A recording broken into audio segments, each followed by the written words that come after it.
লাল রাজা আর নীল রাজা, আইনের চোখে মাফিয়া, মানুষের মনে মাসিহা।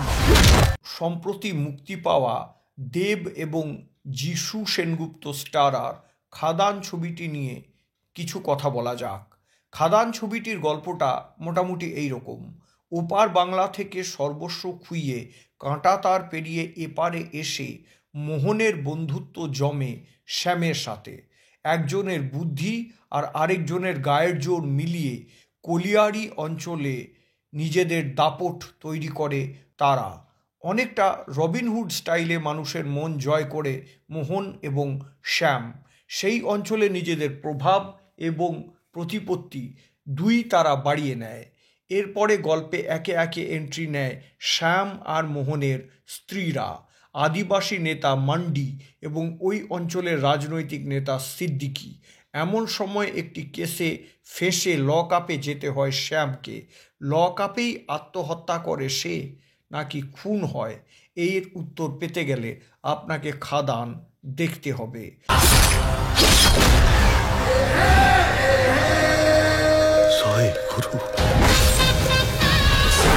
গল্পের বাঁধুনি আরও একটু ভালো হলে ছবিটা আরও ভালো হতে পারত। সেটুকু বাদ দিলে আগাগোড়া পয়সা উসুল মশলা কমার্শিয়াল মুভি বলতে যা বোঝায়, খাদান ঠিক সেই রকমই একটা সিনেমা।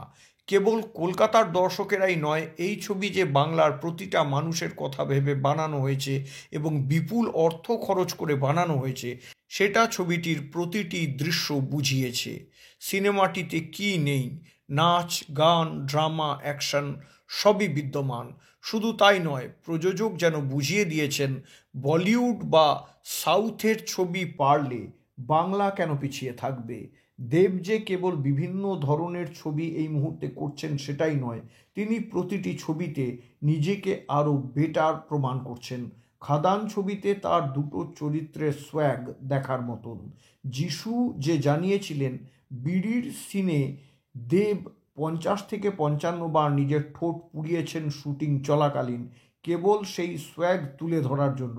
সিনেমা দেখে বলতেই হয় যে সেটা ওয়ার্থ ইট। অ্যাকশন থেকে নাচ কিংবা অভিনয় সবেতেই এই ছবিতে দেবের থেকে চোখ সরানো যায়নি। কোথাও কোথাও দেবকে দেখে সেই পুরনো দেবের কথাও মনে পড়ে যাবে। যদিও আজকালকার চলতি ভাষায় বলতে গেলে ব্যাপারটা সেম বাট কোয়াইট ডিফারেন্ট। যিশু সেনগুপ্তকে নিয়ে নতুন করে কিছু কি বলার আছে? না, কিছুই বলার নেই।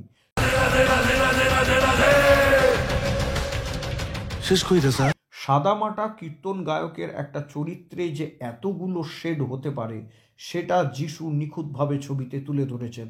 তবে অবাক হতে হয় অনির্বাণ চক্রবর্তীর অভিনয় দেখে। কেবল লুকের বদল নয়, শরীরী ভাষা থেকে কথা বলার ধরন সবটাই পাল্টেছেন ছবির জন্য। এবং একই সঙ্গে মান্ডি চরিত্রটির যতটুকু যা করার ছিল ভীষণ পরিপাটিভাবে অনির্বাণ সেটা করেছেন। তবে বারখা এতদিন পর পর্দায় ফিরে সেই অর্থে দাগ কাটতে পারলেন না, বরং ভীষণই ফ্যাকাশে লেগেছে তার চরিত্রটি।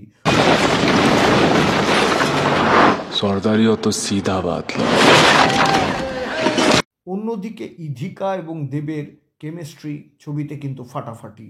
জন, সুজন, নীল সহ বাকিরাও নিজ নিজ চরিত্রে এই ছবিতে যথাযথ। তবে খাদানের অন্যতম ইউএসপি যে এই ছবির গান, সেটা অস্বীকার করার কোনো জায়গা নেই। ড্যান্স নাম্বার বলুন বা কীর্তনাঙ্গের গান কিংবা স্যাড সং, প্রতিটির কথা, অ্যারেঞ্জমেন্ট, কম্পোজিশন কেবল ভালো নয়, অত্যন্ত ভালো। রথিজিৎ ভট্টাচার্য এবং নীলায়ন চট্টোপাধ্যায়ের এর জন্য অবশ্যই একটা বাহবা প্রাপ্য।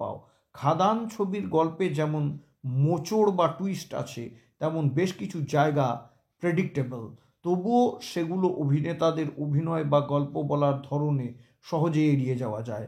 প্রথম দৃশ্যে দেবের মুখের ভেতর থেকে জ্বলন্ত বিড়ি বের করা হোক বা কয়লা ভর্তি ট্রেন লুটে খাদানের মধ্যে দিয়ে যিশুকে নিয়ে বাইক চালানোর দৃশ্য বা শেষ দৃশ্যের টুইস্ট, দর্শক মনে নজর কাড়বেই। আর দেরি না করে খাদান দেখেই ফেলুন।